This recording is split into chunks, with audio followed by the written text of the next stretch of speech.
Good morning, Radhe Radhe दोस्तों। सुबह के बज रही 5:30 और 5:30 बजे अभी तो काफ़ी ज़्यादा उजाला हो जाता है।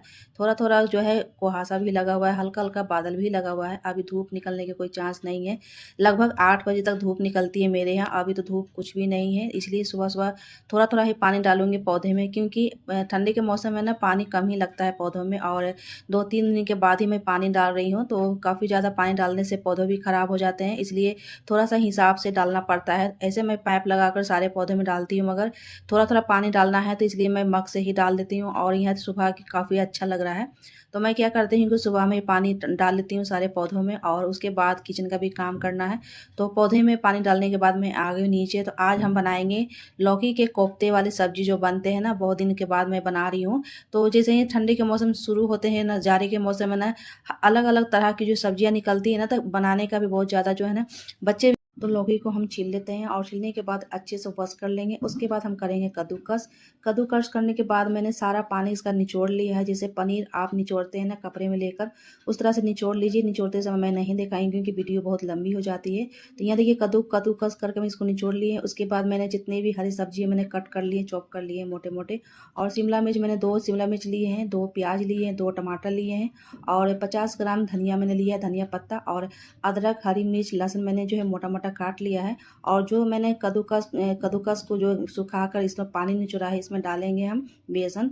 तो बेसन हम 2 चम्मच डालेंगे, ज़्यादा बेसन नहीं डालनी है। अगर ज़्यादा बेसन डालेंगे तो आपको कद्दू नहीं नज़र आएगी, तो कद्दू भी नज़र आना चाहिए जो कद्दूकस किए हैं। तो बेसन ज़्यादा नहीं डालना है। तो बस इसको हम अच्छे से फेंट लेते हैं, और उसके बाद डालेंगे जितने भी मैंने सब्जी काटे हैं, थोड़ा-थोड़ा डालना है, और इसी में से हम ग्रेवी भी बनाएँगे सब्जी की। तो इसमें डालेंगे, सबसे पहले हम धनिया पत्ता डाल लेते हैं, और धनिया पत्ता डालने के बाद हम उसके बाद डालेंगे शिमला मिर्च, जो कि छोटे-छोटे मोटे-मोटे मैंने काटे हैं, और टमाटर डालेंगे छोटा-छोटा मोटा-मोटा मैंने काटा है बारीकी, और प्याज डालेंगे। अदरक और लहसुन का मैं मोटा-मोटा काट ली हूँ, उसे भी डालेंगे। अगर आपको तीखा ज़्यादा पसंद है तो थोड़ा-सा मिर्ची डाल सकते हैं ज़्यादा क्वांटिटी में। सारी सब्ज़ी मिक्स करने के बाद इसमें डालेंगे अदरक, हरी मिर्च और लहसुन का मोटा-मोटा बारीक कटा हुआ। तो यहाँ देख सकते हैं मैं पानी का बिल्कुल यूज़ नहीं की हूँ, क्योंकि सब्ज़ी में काफ़ी ज़्यादा मॉइस्चर रहते हैं, इसलिए मैं बिना पानी से ही बना रही हूँ, और इसमें बाइंड होना चाहिए सिर्फ़। इसमें लौकी में काफ़ी ज़्यादा मॉइस्चर होते हैं, इसलिए मैंने बिना पानी से ही इसको मिक्स की हूँ। तो इसको हम थोड़ा-सा मसाला डालेंगे सूखा हुआ। यहाँ देखिए हल्दी पाउडर और लाल मिर्च पाउडर, धनिया पाउडर और काली मिर्च पाउडर डालेंगे। तो इसको अच्छे से मिक्स कर लेना है, क्योंकि मैं इसमें डाली हूँ हरी मिर्च भी, इसलिए तीखा ज़्यादा हो जाएगा। इसे हल्का-हल्का मसाला डालकर इसको मिला लेते हैं, अच्छे से मिक्स कर लेते हैं, और इसको बाइंड होने तक इसको मिलाने रहता है, और नमक डालते हैं स्वाद अनुसार। तो यहाँ देखिए लौकी को अच्छे से मिक्स कर लेते हैं। तो चम्मच से हटाकर हम हाथ से मिक्स करेंगे, क्योंकि हाथ से ही जो है ना बाइंड करके बनाना भी है। तो जितने भी हरी सब्जी चॉप करके देख रहे हैं, तो इसे हम बनाएंगे ग्रेवी। तो सबसे पहले जो भी फ्राई करना है ना लौकी को, और बेसन के साथ जो मैंने मसाले के साथ मिलाया है, तो इसको हाथ से अब मिलाएंगे, क्योंकि चम्मच से मिलेगा नहीं। तो यहाँ इसको हाथ से मिला लेते हैं, और इसी हाथ से हम बनाएंगे, गोल गोल शेप देंगे। तो इसको हम बना लेते हैं। तो इसमें ना बिल्कुल पानी का यूज़ नहीं की हूँ, क्योंकि इसमें सब्ज़ी है, लौकी है, तो बिना पानी से ही बाइंड होना शुरू हो जाता है। तो इसमें मैं थोड़ा-सा ही बेसन डाली हूँ। अगर ज़्यादा बेसन डालेंगे तो अच्छा जो है कोफ्ते नहीं बनेंगे, इसलिए बिना पानी से ही आपको इसको मिक्स करना है, क्योंकि बेसन मैंने 3 चम्मच डाला है, और अगर ज़्यादा बेसन डाल देंगे तो कोफ्ता का जो है स्वाद अलग हो जाएगा। सिर्फ़ बेसन-बेसन ही नज़र आएगा, क्योंकि इसमें सब्ज़ी और लौकी चॉप करके डाले हुए हैं। तो बिना पानी के ही इसको मैं बाइंड करूँगी। देखिए यहाँ एक लोई बन गए बहुत अच्छे से, और इतना ज़्यादा शोर होता है ना, क्योंकि शादी का सीज़न चल रहा है ना। आस-पास जो है मेरे तरफ बहुत ज़्यादा कमेटी हॉल है ना, जो शादी विवाह के कमेटी हॉल होते हैं, तो 3 से 4 मेरे तरफ है ना, उसी का साउंड बहुत ज़्यादा आता है, सुबह से लेकर रात के 12 बजे तक आता है। इसलिए मैं कंटिन्यू वीडियो भी नहीं डाल पा रही हूँ, क्योंकि बहुत ज़्यादा शोर हो जाता है। और शादी का सीज़न चल रहा है, तो मेरे यहाँ भी बहुत सारे कार्ड आए हुए हैं, कुछ दोस्त के हैं, कुछ परिवार के हैं, तो इस तरह से जाना भी हो जा रहा है। तो मैं शादी में क्या-क्या मैं जो साड़ी कौन से पहन कर जा रही हूँ ना, उसका मैं वीडियो अलग से बनाऊँगी। तो यहाँ देखिए गोल-गोल शेप दे दिया है, और यहाँ मैं फ्राई कर लेती हूँ। कम तेल में ही फ्राई करती हूँ, क्योंकि ज़्यादा तेल डालने से ना तेल बर्बाद हो जाती है, इसलिए कम से कम तेल डालकर मैं इसी में जो है सारे को फ्राई कर लेती हूँ। और गैस को लो करके रखना है। तो गैस को लो करके फ्राई करना है, ताकि अंदर से पके, कच्चा ना रहे। अगर तेज कर देंगे तो अंदर से कच्चा रह जाएगा, ऊपर से सिर्फ ब्राउन हो जाती है। तो गैस को लो करके मैं फ्राई करती हूँ, और जो बचे हुए तेल है इसी में हम करेंगे ग्रेवी बनाएंगे। जो मैंने हरी सब्जी चॉप करके रखे हैं, तो सारे को इसी में फ्राई करूँगी। सबसे पहले मैंने 2 प्याज कटा हुआ मोटा-मोटा डाला है, इसको मैं सबसे हल्का सा ब्राउन होने तक इसको फ्राई करेंगे। उसके बाद डालेंगे सारे सब्जियाँ, शिमला मिर्च और धनिया पत्ता। शादी का सीज़न चलता है ना, इतना शोर होने लगता है कि समझ में नहीं आता है कि कब अपने वीडियो को एडिट करें और डालें। तो समय जो है ऊपर-नीचे हो जाती है। शादी का सीज़न चल रहा है और शादी का सीज़न होते ही जो है पूरा जो है शांत हो जाता है चारों तरफ। अभी तो पूरा काफ़ी ज़्यादा चहल-पहल, मेरी तरफ तो सबसे ज़्यादा चहल-पहल दिखाई इसलिए देती है कि चारों तरफ मेरे घर के आस-पास ना 2, 3, 4 जो है ना कम्युनिटी हॉल हैं, तो उसी की वजह से ना काफ़ी ज़्यादा बाजा का साउंड आता है, म्यूज़िक का साउंड आता है, तो समझ में नहीं आता है कि कब अपने वीडियो को एडिट करें। रात के 12 बजे तक जो है साउंड आती रहती है, तो जैसे ही टाइम मिलता है कि थोड़ी-सी साउंड नहीं आ रही है, उसी समय अपने वीडियो को जो है एडिट करना रहता है। और छोटा दिन भी कर रहा है क्योंकि जाड़े के मौसम में ना समय का पता भी नहीं चलता है कि कब जो है शाम हो जाती है।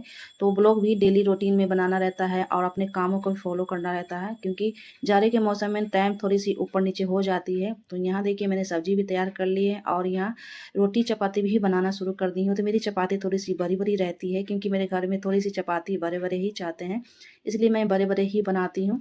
और पतले रहने चाहिए, चाहे रोटी बड़ी हो या छोटी हो, सिर्फ़ रोटी का शेप जो है पतली रहनी चाहिए। तो सुबह की लंच भी बन रही थी और साथ-साथ मैं लॉन्ड्री में कपड़े भी डाली हुई थी मशीन में और मशीन भी चल रहा था, नाश्ता भी मेरा बन रहा था सुबह की। और सारे कपड़े धुलने के बाद मैं आ गई छत पर कपड़े डालने के लिए। अभी तक धूप नहीं निकली है, सुबह की 8 पौने 8 हो रही है, फिर भी धूप नहीं निकली है। हो सकता है 9 बजे तक धूप आए, फिर भी मैं कपड़े डालकर आ गई हूँ। और यहाँ मैं कर रही हूँ लिविंग रूम की डस्टिंग। तो यहाँ डस्टिंग करने के बाद हम बिछाएँगे कालीन, क्योंकि अब जो है जाड़े के मौसम आ गए हैं, जाड़े के मौसम में कालीन भी तो बिछाना ज़रूरी होता है। कालीन बिछने से और भी जो है लिविंग रूम का सुंदरता बढ़ जाता है। ऐसे दीपावली में बिछाई थी, फिर मैं हटा दी हूँ क्योंकि कालीन बिछी रहती है तो यहाँ डस्टिंग भी पोछा लगाने में नहीं बनता है, फिर भी जो है बिछाना ही पड़ेगा। ऋतिक यहाँ स्टडी करता है इसलिए खाली पैर रहता है, उसका तबीयत भी थोड़ा-सा गड़बड़ है। ऐसे तो यहाँ कालीन पूरे ठंडे तक बिछे रहते हैं, तो बिछा कर रख देते हैं। और इससे भी बड़े-बड़े कालीन हैं ताकि वो भी बिछा सकते हैं। अभी मैं छोटा वाला बिछा देती हूँ, जैसे ही ठंड और भी बढ़ेगा, जैसे ज़्यादा जाड़ा बढ़ेंगे ना, ठंडे बढ़ेंगे, तो बड़े वाले कालीन इससे भी मोटे हैं, उसे हम बिछाएँगे। अभी जो है छोटा वाला डाल कर छोड़ देते हैं और जनवरी तक काफ़ी ज़्यादा ठंडी बढ़ जाती है, उस समय इससे भी हैवी जो मेरे कालीन है ना उसको बिछाऊँगी। अभी फ़िलहाल मैं इसको डाल देती हूँ और क्योंकि कालीन बिछी रहती है ना, डस्टिंग करने में थोड़ी-सी प्रॉब्लम होती है, फिर भी क्या करें, बिछाना तो पड़ेगा। कालीन बिछाने से जो लिविंग रूम का सुंदर और भी बढ़ जाता है। तो यहाँ मैं बिछा दी हूँ और छोटा वाला टेबल जो है लगा देती हूँ। तो बस यहाँ पर ऋतिक भी पढ़ाई करता है, सारा दिन यहीं पर रहता है, खेलता भी यहीं पर रहता है, इसलिए कालीन भी बिछाना ज़रूरी है। बच्चे हैं, पैरों में ठंडे लगते हैं। ऋतिक का थोड़ा-सा तबीयत खराब है क्योंकि हल्दी के दिन जो है ना गया था, रात में आ गया था और उसको कान में जब भी हवा लगता है ना सर्दी जुकाम हो जाता है। तो फाइनली यहाँ देखिए मैंने जो है कालीन बिछा दिया। एक काले वाले एक कंबल थे, उस तो एक काले वाले जो कंबल होते हैं उसे मैंने बिछा दिया साइड में क्योंकि इस पर पैर पोंछ कर जाएँगे उधर। और बहुत सुंदर लगता है, ऐसा लगता है कि कालीन पूरे दिन जो है बिछा कर रखें, सब दिन बिछा के रखें, मगर ऐसा नहीं होता है। गर्मी के मौसम में ना खुद ही जो है लगता है कि नहीं कालीन को हटा दिया जाएगा। कालीन बिछे रहते हैं तो थोड़ी-सी डस्टिंग पोछा लगाने में दिक्कत होती है, इसलिए मैं हटा देती हूँ जैसे ही गर्मी सीज़न होता है। पूरे ठंडे में बिछा कर रखती हूँ क्योंकि छोटे-छोटे बच्चे हैं, खेलते हैं, बैठते हैं और वहीं पर जो है स्टडी भी करते हैं। तो उसके बाद जो है मैं नहाकर आई हूँ पूजा रूम में और जितने भी सारे लड्डू गोपाल के विंटर के जितने भी कपड़े थे मैंने निकाल लिए क्योंकि अब नहीं निकाले तो कब निकालेंगे। अब थोड़ा-थोड़ा जो है सुबह-शाम ठंडी भी लगती है और सारे भगवान जी का भी तो नहीं निकाली हूँ, सिर्फ लड्डू गोपाल का निकाली हूँ और राधा रानी का जो मेरे बड़े वाले जो ठाकुर जी हैं उनके लिए भी श्रृंगार भी करना है। जो भी ठंडे के जो कपड़े हैं वो पहनाना है, तो धीरे-धीरे सारे भगवान को भी पहनाना है, जैसे-जैसे ठंडे बढ़ेंगे। तो ऐसे फिलहाल मैं लड्डू गोपाल के लिए सारे ड्रेस मैंने निकाल लिया है। ये देख सकते हैं मैं खुद ही बनाई हूँ। 3 से 4 मैं स्वेटर बनाई हूँ लड्डू गोपाल को, जैसे समय मिलता है तो बना लेती हूँ। ऐसा नहीं कि बनाने भी आता है, कुछ मैंने ऑनलाइन भी परचेज़ किए हैं, कुछ मैंने अमेज़न से भी मँगाए हैं ऑनलाइन और खुद भी बनाती हूँ, जैसे मौका मिलता है तो बनाती हूँ क्योंकि दिन जो है ना छोटा करता है, घर के काम हो जाते हैं, उसी समय बीच में थोड़ा-सा टाइम मिलता है तो लड्डू गोपाल के लिए बना देती हूँ। ये 2 साल पहले का ये ड्रेस है, जैसे-जैसे मेरे लड्डू गोपाल हर साल ना एक मैं बना ही लेती हूँ या तो ऑनलाइन मँगवा लेती हूँ। तो ये सारे मेरे अपने हैंड वर्क हैं, मैं सारे अपने हाथों से ही बनाई हुई है। जंपसूट 2-3 जंपसूट बनाई थी, पोंचो बनाए थी और इस तरह के फ्रॉक होते हैं ना, फुल बाजू वाले बनाए हैं, हाफ बाजू वाले बनाए हैं। तो बहुत जल्दी 2 से 3 दिन में बन जाती है, तो जितना आप टाइम लगाइएगा उतना जल्दी बन जाएगा, चाहे तो 1 दिन भी बना सकते हैं। 2-3 घंटे में ये तैयार हो जाती है, तो मैं इस तरह से पोंचो बनाती हूँ और लड्डू गोपाल काफ़ी आसान होता है। जितने भी हैंड वर्क है उसे मैं नाइट में बनाती हूँ, जो ऑनलाइन परचेज़ करती हूँ वो मैं दिन में पहनाती हूँ सुबह में स्नान कर कर। तो ये जो भी देख रहे हैं ये छोटे-छोटे जो भी स्वेटर है उनका फ्रॉक है, तो रात में ड्रेस चेंज करती हूँ तो इसी को पहना देती हूँ क्योंकि हल्के हैं और छोटे भी हैं, ज़्यादा भारी नहीं हैं। तो ये जितने भी ऑनलाइन मैंने परचेज़ किए हैं सारे ये ऑनलाइन है और मैं ये मीशो से मंगाई हूँ। बहुत ही सुंदर प्यारा-प्यारा कलर है, क्यूट सा डिज़ाइन भी इसका है, टोपी भी है इसका, साथ में टोपी भी लगा हुआ है, बहुत सुंदर लगता है। तो इस बार सोच रही हूँ कि और भी मँगाऊँ। ये भी जो देख रहे हैं ये हैंड वर्क है, मैंने घर पर ही बनाया अपने हाथों से। ये सारे जो ये ऊन है तो ये कलर में ही मिक्सित थे, तो साथ में इसी तरह ये कलर आया है। इसमें इसी तरह ये कलर ऊन था, मैं इसको बनाई हूँ और सोच रही हूँ कि मैं ब्लैक में और भी बनाऊँ। सोच रही हूँ कि ब्लैक व्हाइट में नहीं मिलता है, ऑनलाइन तो मैं घर पर ही बनाती हूँ। तो ऐसे मैं ब्लैक व्हाइट में बनाई हूँ मगर उतना अच्छा नहीं बना है। सोच रही हूँ कि और थोड़ा-सा डिज़ाइन अलग करके बनाऊँ। तो जो भी ऑनलाइन मैंने परचेज़ किया ये मैं डेली सुबह में स्नान करके पहनाती हूँ और जो मैं अपने हाथों से बनाई हूँ, वो हम रात में ड्रेस चेंज करते हैं ना, तो रात में हल्का-सा मैं उनको पहनाती हूँ गरम कपड़ा और दिन में भारी पहनाती हूँ, क्योंकि जब भी जैसे हम लोग सोते हैं तो स्वेटर निकाल के सोते हैं ना हल्का-फुल्का पहन कर, तो उसी तरह रात में उनको हल्का पहना के सुलाती हूँ और दिन में थोड़ा-सा भारी गरम कपड़ा पहनाते हैं। तो ये थोड़ा-सा ऑनलाइन मैंने इस तरह के 3 कलर है, इसमें का एक खराब हो गया तो उसको मैंने हटा दिया है। तो इस तरह के 2-3 बास्केट है, तो उसी में रखती हूँ गरम कपड़ा और ये टॉवल है, ये ओढ़ाने वाले हैं, तो ओढ़ाने वाले मैंने 3-4 मैंने रखे हैं। उसमें कुछ रह गए हैं गोटे लगाने के लिए, तो वो सिंपली ऐसे ही रखा हुआ है। ये सारे वेलवेट के हैं। वेलवेट बहुत ज़्यादा गर्म करती है, इसलिए मैं अपने गोपाल जी के लिए वेलवेट कपड़ा ही रखती हूँ। उनका मैं इस तरह के कंबल और बिछाने वाले जो गद्दे होते हैं, मैं घर पे ही बनाई हूँ। ऑनलाइन ऐसे मिल जाती है, मगर मेरा जो है अपने हाथों से अगर मैं लड्डू गोपाल को सेवा करती हूँ, तो बहुत अच्छा लगता है, सुकून मिलता है।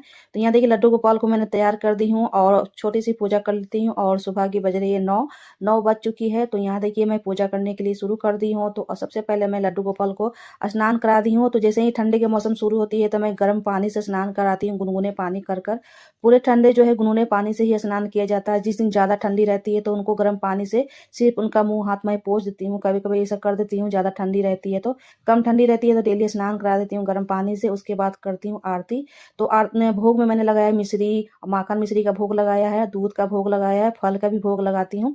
तो दोपहर में अलग लगाती हूँ और शाम को अलग लगाती हूँ। तो इस तरह से ना मैं गोपाल जी का भोग लगाने के बाद मैं कर लेती हूँ आरती। ऐसे सारे भगवान को मैं अलग-अलग भोग लगाती हूँ। लड्डू गोपाल में जो भोग लगती है उसमें तुलसी पत्ता रहती है, बिना तुलसी पत्ता के लड्डू बाबू वह भोग प्रसाद नहीं लेते हैं, इसलिए तुलसी पत्ता जो है लड्डू बाबा के भोग में ज़रूर रहती है। तो जो भी आरती आती है मैं वो आरती करती हूँ, उसके बाद चलते हैं तुलसी पूजा करने के लिए। आरती मेरी हो गई है, मंदिर की पूजा हो गई है, उसके बाद चलते हैं तुलसी पूजा करने। तो दोस्तों कुछ रहती है मेरी इस तरह की सुबह मॉर्निंग की रूटीन और जाड़ी के मौसम मेरा रूटीन इसी तरह हो जाता है। बच्चे चले जाते हैं स्कूल, उसके बाद मैं नहा लेती हूँ, लड्डू गोपाल को भी स्नान कराना रहता है, तो कभी ऊपर-नीचे हो जाता है समय, क्योंकि ठंडे के मौसम है, थोड़ी-सी उठने में लेट हो जाती है। उसके बाद मैं पूजा करने के बाद आ गई हूँ किचन में और आज बना रही हूँ बीटरूट की हलवा, जो कि ठंडी के मौसम में बहुत ही टेस्टी लगती है और हेल्दी भी रहती है। तो यहाँ भोग बना रही हूँ, तो यहाँ देखिए सबसे पहले भोग बनाने के लिए मैंने सारे बीटरूट को ना अच्छे से कद्दूकस कर लिया। उसके बाद मैं सबसे पहले रोस्ट करूँगी, जितनी भी ड्राई फ्रूट है, जो भी आपको ड्राई फ्रूट ना डालना है हलवे में, वो आपको रोस्ट कर लीजिए। तो घी में मैंने हल्का-सा रोस्ट कर लिया, इसी में हम फ्राई करेंगे बीटरूट को। तो ये फ्राई हो गया है। ड्राई फ्रूट रोस्ट होने के बाद इसी में हम बीटरूट को फ्राई करेंगे। इसी में घी था और थोड़ा-थोड़ा सा घी डालने के बाद इसी में रोस्ट करेंगे।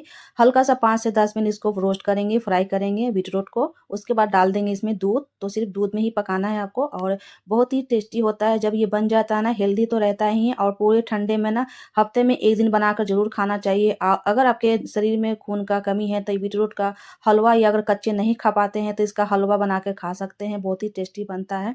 पूरे गाजर की तरह जो हलवे एकदम लगती है टेस्टी और यहाँ मैं डाल देती हूँ दूध। तो दूध में ही पकाएँगे क्योंकि बहुत अच्छे से ये रोस्ट हो चुका है, पक चुका है। फ्राई करते-करते आधे से ज़्यादा ये पक जाते हैं और थोड़ा-सा दूध डालेंगे और दूध में पकाने के बाद डालेंगे हम ड्राई फ्रूट। ऊपर से भी डाल सकते हैं या तो साथ में डाल सकते हैं। तो बहुत ही टेस्टी लगता है। पूरे ठंडी के मौसम में ना बीटरूट का हलवा ना बहुत ही टेस्टी लगता है। जिन्हें-जिन्हें जो है कच्चे नहीं पसंद लगते हैं, कच्चे खाने में कड़वा लगता है, तो वो इस तरह के हलवे बना के खा सकते हैं। उसके बाद डालेंगे जितना आपका बीटरूट है, जैसे 500 ग्राम है तो आप उसका हाफ़ चीनी डालिएगा, कम मीठा खाते हैं तो कम डालिएगा अपने क्वांटिटी के हिसाब से। उसके बाद मैं डाल रही हूँ यहाँ पर ड्राई फ्रूट रोस्ट किया हुआ, थोड़ी-सी मैंने ज़्यादा ही डाला है क्योंकि हलवे में ना रोस्ट किया हुआ जो ड्राई फ्रूट होते हैं ना बहुत ही टेस्टी लगते हैं खाने में। अगर नहीं खाते तो इसका स्किप भी कर सकते हैं, तो मुझे पसंद है तो मैं डाल देती हूँ खूब सारा। तो यहाँ देखिए मेरा हलवा बन के रेडी हो गया है बीटरूट का। मैं कच्चे तो नहीं खाती हूँ, मगर इसका जो है हलवा बनाकर मैं हफ्ते में 2 दिन या तो 1 दिन ज़रूर खाती हूँ, और इसका जूस भी पीती हूँ नमक डाल के। कभी जूस बना लेती हूँ या तो कभी हलवे बना लेती हूँ। तो आपके पास ऑप्शन है बहुत तरह के, आप जैसे भी इनको बीटरूट को खा सकते हैं। किसी को कच्चा पसंद नहीं है तो हलवे बना के खाते हैं। तो नेक्स्ट में चलते हैं। बेसिन अक्सर जो है ना ठंडी के मौसम में या तो बरसात के मौसम में काफ़ी ज़्यादा गंदे दिखाई पड़ते हैं, इसलिए मैं यहाँ 2 चीज़ से, जो भी घर में आपके सामान है उसी चीज़ से हम बता रहे हैं कैसे साफ़ कर सकते हैं। तो हफ्ते में इस तरह से 2 बार अगर यूज़ करेंगे अपने बेसिन को, तो आपका बेसिन बिल्कुल ही चमकते रहेगा। तो यहाँ देखिए मैंने एक नया स्कॉच लिया है, एक नींबू लिया है, शैम्पू लिया है, और सबसे पहले शैम्पू को डाला है, उसके बाद नींबू मैंने एक निचोड़ लिया है। उसके बाद हम रगड़-रगड़ के इस तरह से हम साफ़ करेंगे। क्या होता है ना, नींबू क्या करता है ना कि आपके जितने भी बैक्टीरिया रहते हैं, कीड़े-मकोड़े रहते हैं, वो साफ़ करता है और बहुत अच्छे से चमक भी जाते हैं।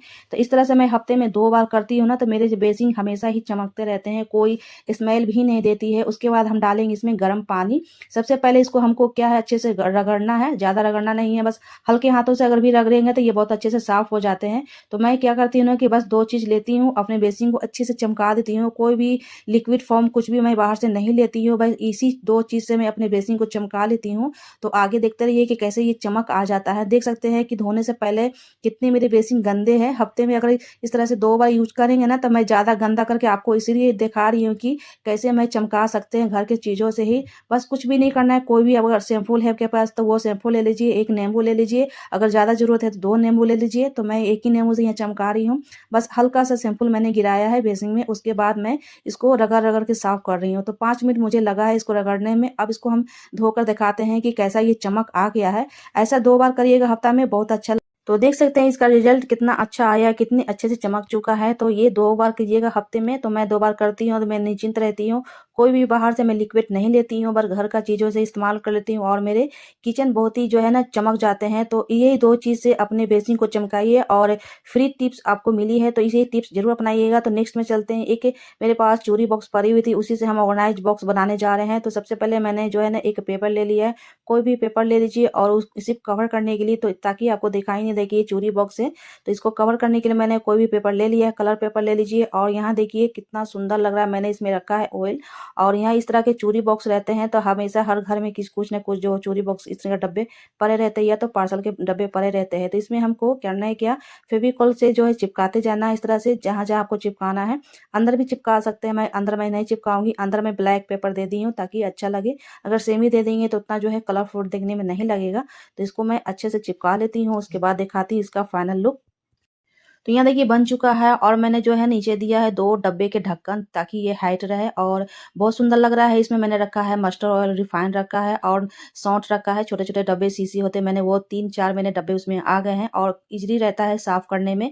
कभी भी इसको हटाकर हम साफ़ कर सकते हैं। तो अब हम चलते हैं, पालक की जूस निकालना है मुझे, क्योंकि ठंडी के मौसम में पालक बहुत सारा निकलती है, हर तरह के साग-सब्ज़ी निकलते हैं, तो उसको आप यूज़ कर सकते हैं, इसका जूस निकाल के खा सकते हैं। और जूस निकालने के बाद ये साग भी बन जाती है, तो आप इसको सब्जी भी बना सकते हैं। तो यहाँ देखिए जूस है मैंने निकाला है, बीटरूट और पालक का दोनों साथ में मिला दिया है। अब इस बच्चों को दे देते हैं, और दो जूस जब भी पीना रहता है तो दोपहर के बाद ही पीना रहता है। तो यहाँ देखिए उसके बाद मैं आ गई किचन में। इस किचन को सफाई करने के बाद, सारे क्लीन करने के बाद, मैं सामने ही रखती हूँ पानी, ताकि ऐसे ठंडी के मौसम में असकत लगता है ना कि पानी ना पीऊँ, क्योंकि ठंडी के मौसम में पानी बहुत कम होता है पीना। और सारी जितनी भी बोतल थे मैंने रख दी हूँ, और पूरे ठंडे में इस तरह के जो है, जो भी जग मेरे पास है, मैं उसमें पानी रखती हूँ सामने, ताकि जब भी प्यास लगे तो यहाँ से लेकर पी सके, इसलिए मैं सामने ही रखी हूँ। और ये है गर्म पानी रखने वाले, एक जग है गर्म पानी रखने वाले, और तीनों जग में जो तांबे के जो ब्रास के जो है ना, उसमें रखती हूँ पानी। रात में रखती हूँ तो सुबह सारे जो है खाने समय, लंच समय पिया जाता है। तो ऐसा असकत नहीं लगता है, सामने पानी रहता है भरा, तो लेकर जो है पी सकते हैं। अक्सर क्या होता है ना कि खा लेते हैं तो ठंडी के मौसम में, मगर सिर्फ पानी पीने के लिए असकत रहता है, इसलिए मैं ठंडी के मौसम में सारे बोतल में रख देती हूँ। उसके बाद जितनी भी जग है, मग है, मैं उसमें पानी भर कर रखती हूँ, क्योंकि बोतल में रख देती हूँ और ठंडे में रख देती हूँ और गर्मी में निकालती हूँ। तो इस तरह से मेरा रहते हैं पानी का रूटीन। तो यहाँ आ गई हूँ लिविंग रूम में, और इसी टाइम पर थोड़ी-सी मैं रेस्ट लेती हूँ, थोड़ी-सी अपने समय को देती हूँ अपने आप को। तो यहाँ देखिए अभी शाम की हो रही है 3, साढ़े 3 हो रही है समय, और मैं यहाँ धूप जला रही हूँ घी के साथ, और यहाँ मैंने थोड़ी-सी चंदन डाली है और कपूर डाला है। ये जलाने से पूरे घर की वातावरण बहुत अलग फीलिंग होती है, और थोड़ी-सी मैं यहाँ टाइम बिताती हूँ तो इसका खुशबू का आनंद लेती हूँ, और पूरे घर का इस तरह का वातावरण बहुत सुंदर हो जाता है। तो ऐसे तो लाइट वगैरह मैं सारे हटा दी हूँ पूरे ठंडे के मौसम में, इसी तरह मैं शाम के शाम जो है जलाती हूँ और 6 बजे तो दीपक जलाना ही है, धूप दीपक करना है। फिर भी मैं 3 साढ़े 3 बजे या तो शाम के टाइम में इस तरह से चंदन कपूर मैं जला देती हूँ। अच्छा फीलिंग आता है, अच्छा तो इस समय होता है मेरा थोड़ा-सा रेस्ट का टाइम और सुबह से लगी रहती हूँ तो 3 साढ़े 3 बजे 5 बजे तो मेरी रेस्ट की टाइम रहती है और अपने ब्लॉगिंग का एडिट का भी टाइम रहता है, तो मैं इसी समय रेस्ट भी ले लेती हूँ, अपनी एडिटिंग का भी काम कर लेती हूँ। और कैसा लगा आज का मेरा वीडियो? अच्छा लगा हो तो लाइक कर देना, सब्सक्राइब कर देना। मिलते हैं नेक्स्ट वीडियो में, तब तक के लिए thank you and bye bye friends.